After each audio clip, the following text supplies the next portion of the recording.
What if summer nights, the ones you thought were meant for peace and rest, were actually hiding something far more terrifying? The stillness, the quiet, the comfort of being alone. What if these were the exact things that made you vulnerable to something you couldn't see? The silence thickens, and the shadows grow deeper, as if the night itself is watching, waiting.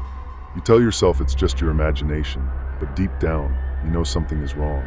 You're alone, but that alone feels more like a trap, and what's out there is getting closer. Before we begin, here's something strange. Most viewers make one huge mistake. They leave without subscribing. Don't be one of them. Hit that subscribe button now, because tonight's journey into the darkness is just beginning. Trust me, you won't want to miss what's coming next. And now tell me, where are you watching from, and what time is it there? Let me know in the comments below, because the night has only just begun, and the horrors are about to unfold. It was one of those summer nights where the heat clung to your skin, lingering even as the sun sank behind the horizon. For Michael, the evening began like any other, quiet, calm, and promising a night of solitude. He had rented a small cabin deep in the woods for the weekend, hoping for nothing more than a break from the city's chaos, the hum of traffic replaced by the soft rustle of leaves.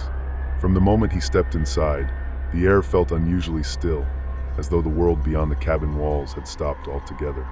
As darkness settled, Michael lit a small lamp and prepared a modest dinner, the gentle glow casting long shadows across the wooden walls. Outside, the forest appeared to settle into its nightly rhythm, the crickets and frogs providing a steady background hum. But soon, subtle noises began to intrude upon that rhythm. Tiny creaks in the floor, a soft thud against the wall, the distant snap of a twig somewhere beyond the clearing. At first, he dismissed them, telling himself the cabin was old, the settling would reacting to the change in temperature. Yet, with every passing minute, the sense of unease grew. The shadows from the lamp seemed to stretch unnaturally, pooling in corners and beneath the furniture.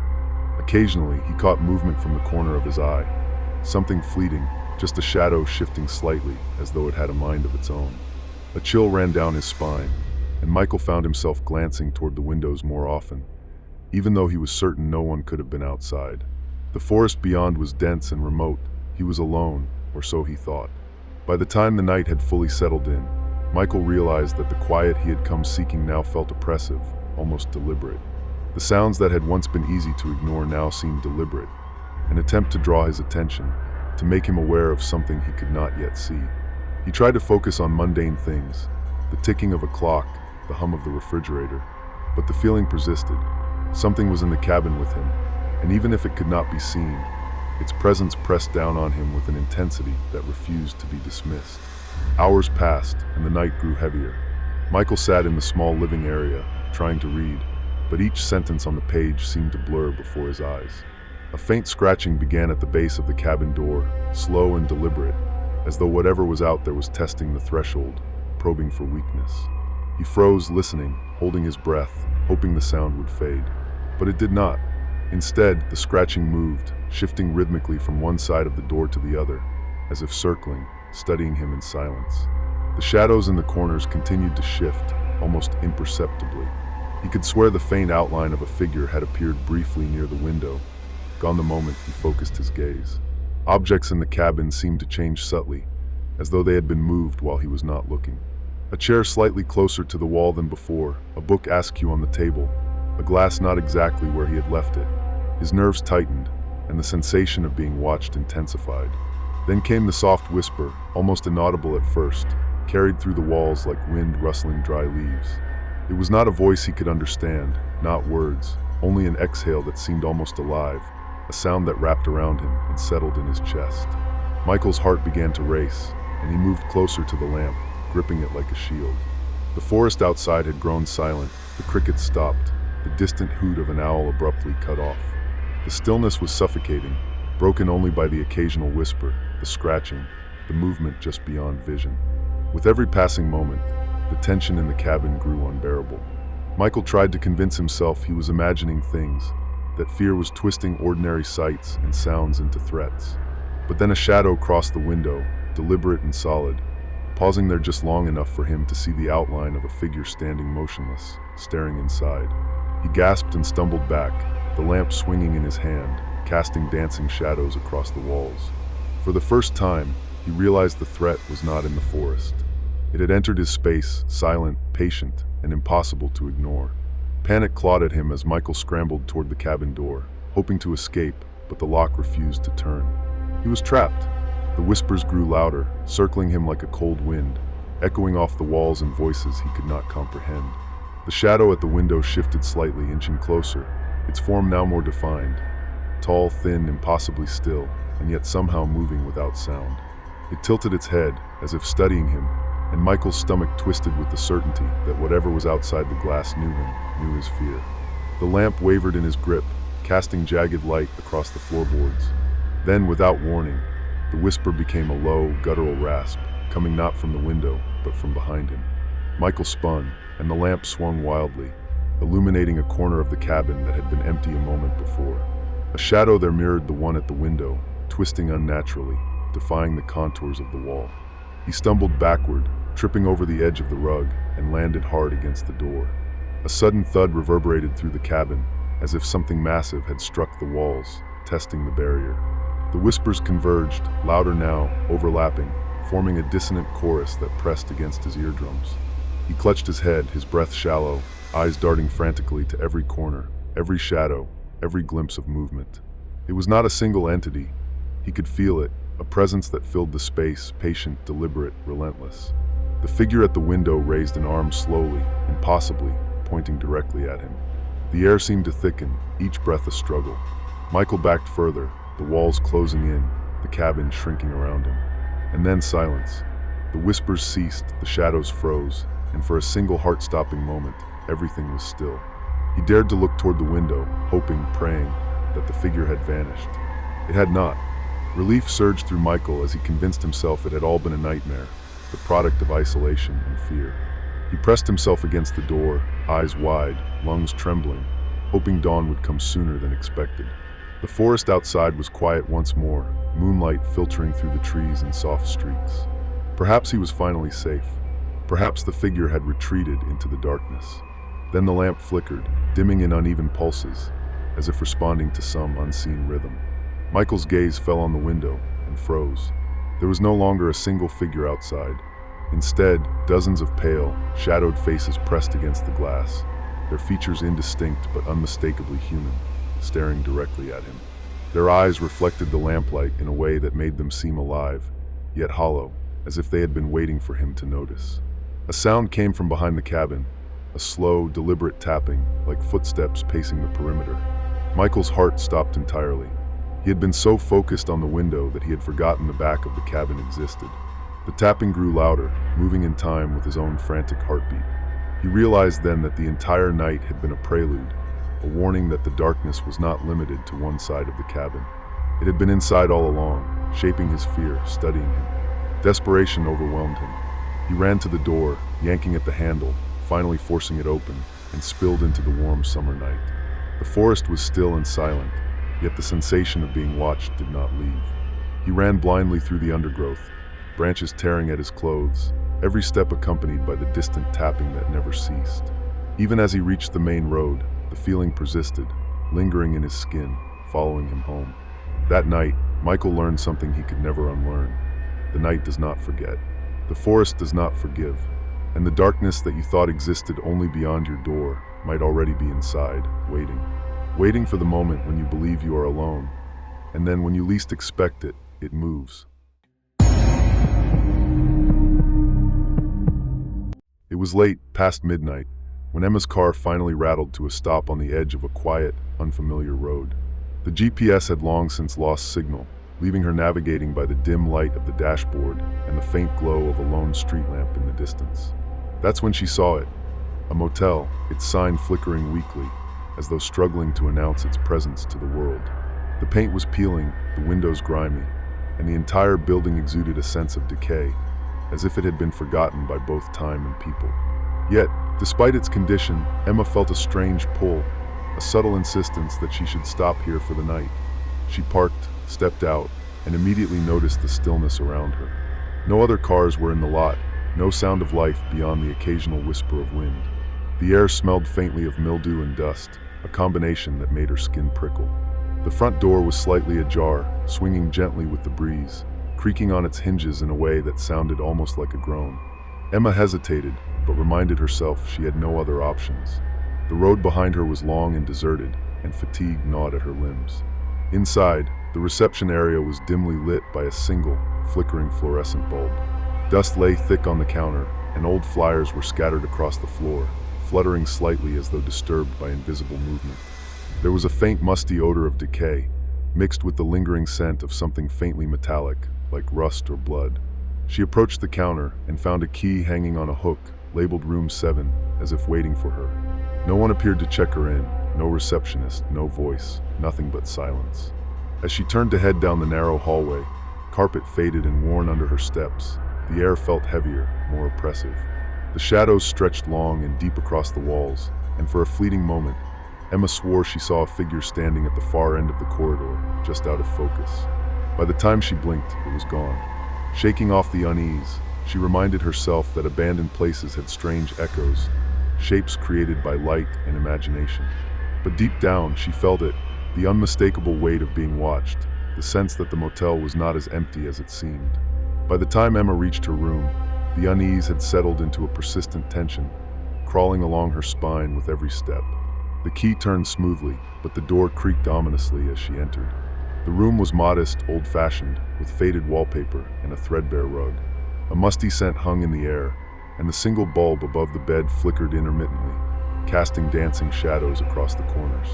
She set down her bag and tried to convince herself it was just an old, empty building, abandoned and harmless.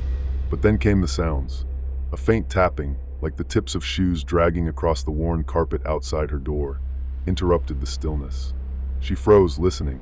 The motel was supposed to be empty, yet the steps continued, slow and deliberate, passing her door and fading down the hallway. Then, a door creaked open somewhere nearby, its sound drawn out and heavy, though no one could be there. Emma's pulse quickened, and she found herself creeping toward the window, peering out at the parking lot. Nothing moved. Nothing lived. The darkness outside seemed empty, but the sense of being watched intensified.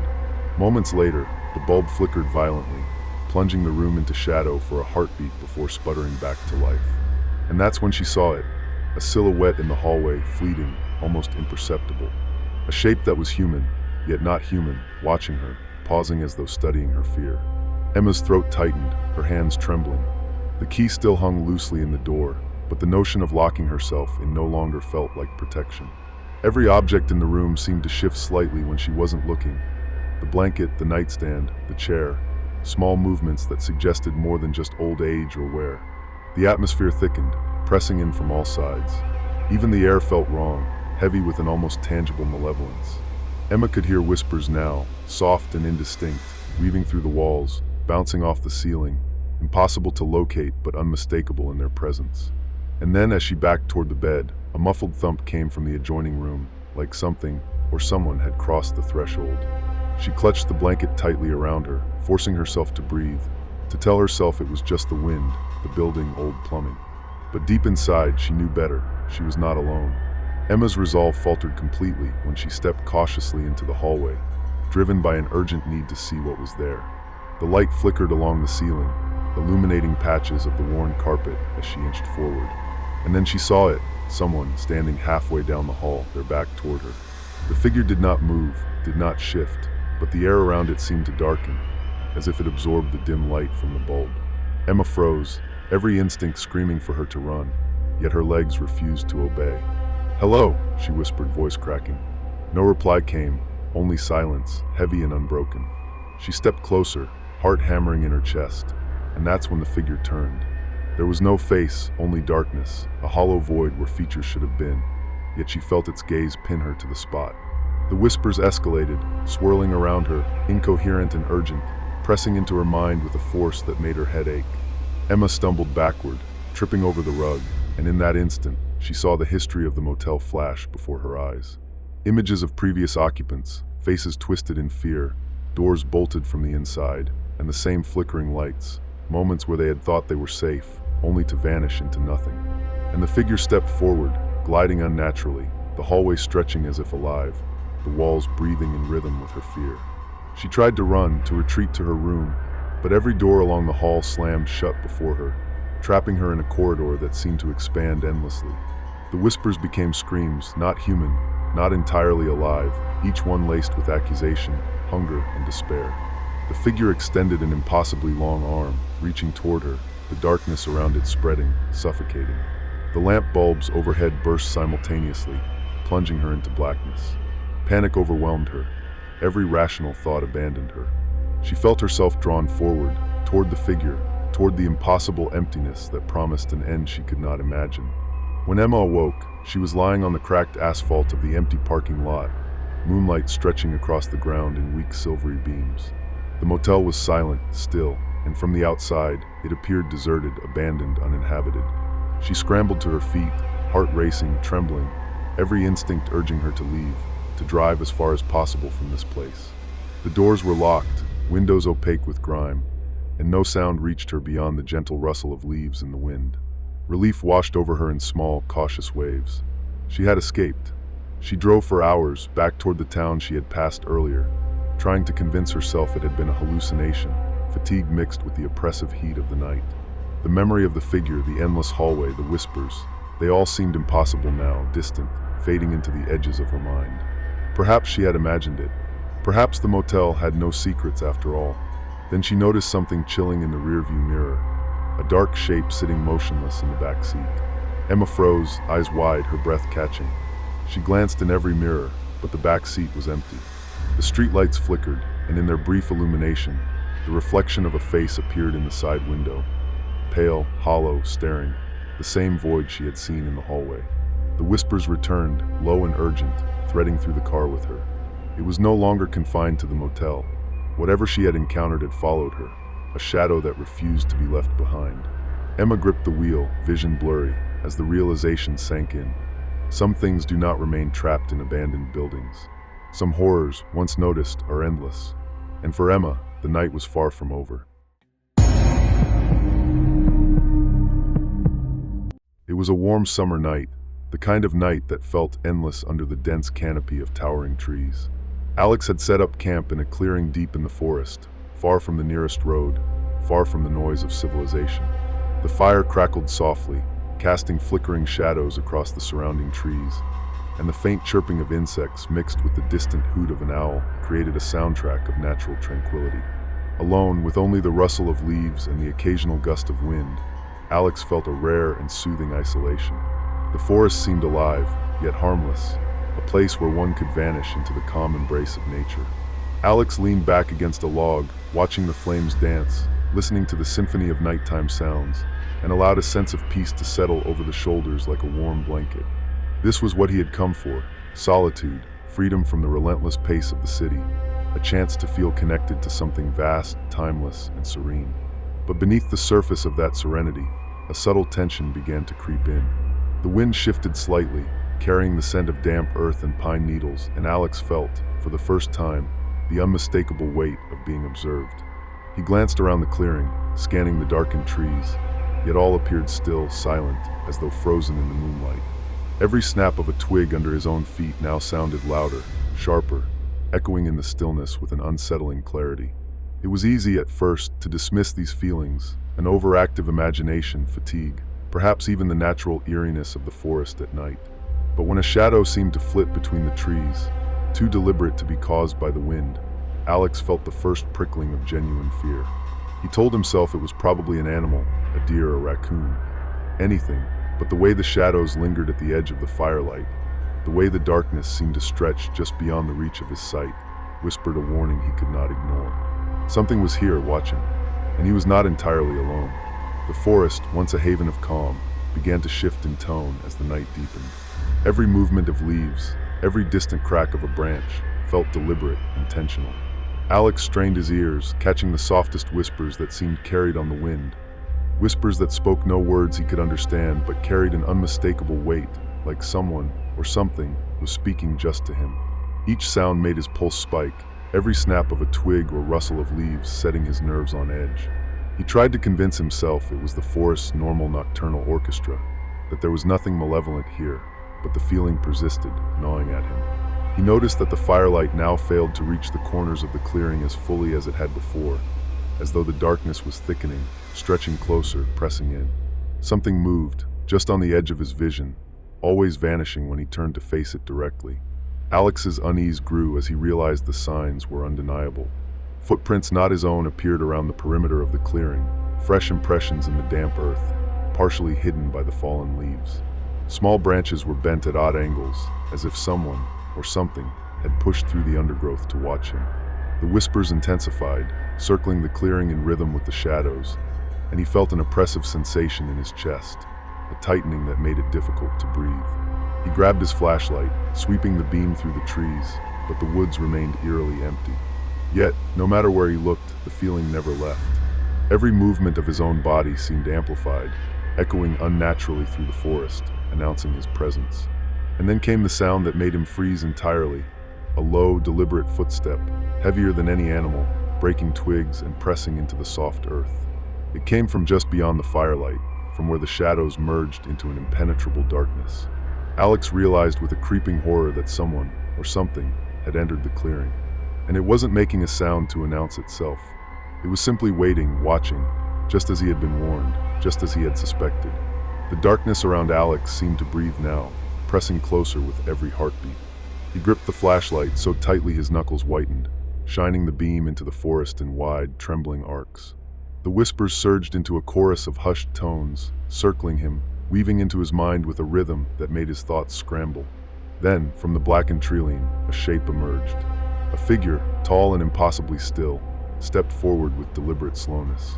The features were obscured, lost in the shadows, but the presence was undeniable, commanding, inescapable. Alex backed away, stumbling over roots and rocks, the flashlight bouncing across the ground as panic overtook him. The figure moved with him, not fast, but relentlessly, gliding over the uneven forest floor without effort, without sound. His breaths came ragged, shallow, each inhale mingling with the whispers that now seemed to be coming from everywhere, from the trees, from the air itself, pressing into his mind with a weight that made his skull throb. He tried to run, sprinting through the darkness, branches whipping his face, the uneven ground threatening to betray his every step. But every path he took seemed to loop back, the forest itself bending against him, guiding him inexorably toward the figure. And then, with a sudden, terrifying clarity, he saw the figure fully, not entirely human, yet humanoid, with limbs unnaturally long, moving with an almost liquid fluidity. The darkness seemed to cling to it, thick and alive, and Alex realized with mounting terror that it had been following him from the moment he set foot in the clearing. The whispers coalesced into a singular, chilling voice, low and resonant, a sound that was everywhere and nowhere at once. It promised fear, hunger, inevitability. And in the sudden illumination of his flashlight, the figure raised its head, faceless, hollow, yet unmistakably watching him with an intensity that seemed to pierce through flesh, through bone, into the very essence of his being. Alex's scream caught in his throat as the figure advanced, slow but inevitable, and for the first time, he understood the truth. There was no escaping the forest. Alex stumbled blindly, finally tripping over a gnarled root, sprawling onto the damp forest floor. The flashlight skidded from his hands, rolling into the darkness, casting brief beams of light that illuminated only twisted roots and dense undergrowth. For a moment, he lay still listening. The whispers had receded slightly, replaced by a suffocating silence that pressed in on him from all directions. Relief, a fleeting, desperate relief, welled inside him. Perhaps he could crawl, find the edge of the forest, escape into the safety of the world beyond. But then he saw it. The ground around him was littered with small markers, broken twigs arranged in patterns he didn't understand, symbols scratched into the earth. Names, perhaps, or warnings left by those who had come before. Alex realized with a cold, sinking dread that he wasn't the first to wander here, not the first to be hunted, not the first to be watched. The forest had its eyes, patient and unrelenting, and its memory was long. A sudden movement made him spin around, nothing. Only shadows, endless and shifting. And then the whispers returned, louder, clearer, insistent, weaving through the trees, through the branches, and into his mind. They spoke of others, lost to the night, trapped between the living and the unseen, their presence lingering in the forest like smoke. Alex's pulse raced. The figure had vanished, yet he could feel its gaze upon him, patient, waiting, hungry. He scrambled to his feet, moving blindly toward what he hoped was the edge of the woods. The forest seemed endless, each clearing leading only to another, the trees stretching taller, darker, and the shadows deeper than before. Alex's every step was echoed by whispers, by the faint crunch of footsteps that weren't his own. The realization hit him fully. The forest did not release those it had claimed. He was not alone, and he never would be. The night stretched on endlessly, and Alex understood that the Watcher was patient, and it had no intention of leaving. Somewhere beyond the veil of darkness it waited, silent, invisible, and eternal. Now that you have followed these terrifying events unfold, tell us, which story left your heart racing and your skin crawling the most? Could you sense the danger before it revealed itself, or were you caught completely off guard, frozen with fear as the unimaginable crept closer? Share your thoughts and reactions in the comments below. Let us know how close you came to imagining yourself in these moments. And remember, the night is never truly over for those who dare to watch alone. Subscribe now, because the next true life horror will be arriving at your screen sooner than you think.